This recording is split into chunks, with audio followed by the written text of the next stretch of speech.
এটা হচ্ছে আমাদের কামরাঙ্গীর চর এলাকা। তো এখান থেকে বেসিক্যালি দেখা যায় অফ টাইমগুলো আছে শুক্রবার, তো এটা বেসিক্যালি শুক্রবারই ছাড়া হয় আর কি এখান থেকে। তো এটা আপনার লোকেশনটা হচ্ছে কামরাঙ্গীর চর, যে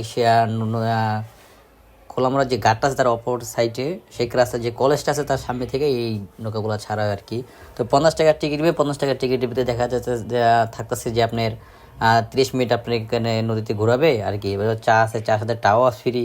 তা বলতে কি বিস্কিট আর কি, এগুলো যে বোঝায়। আর আলাদা মাম পানি যেগুলো আছে, বার্গার বুর্গার, এগুলো আপনি কিনে নিজের টাকা খেতে হবে আর কি। তো শুক্রবার দিন আপনি সবচেয়ে বেস্ট একটা সময় কাটানোর জন্য আমরা মনে হয় এই ডাঙ্গুরা ফিল নেওয়ার জন্য এটাই সবচেয়ে বেস্ট একটা জায়গা। তো পরিবেশ আর সব কিছু মিলে অসাধারণ। আপনি ফ্যামিলি বা বাচ্চা কাচ্চা যারা আছে বিবাহিত অবিবাহিত সবাই এখানে আসতে পারেন আর কি। পরিবেশ সব কিছু মিলে এক কথায় অনেক। ভাই 50 টাকা আর কি দিবে ভাই বলেন।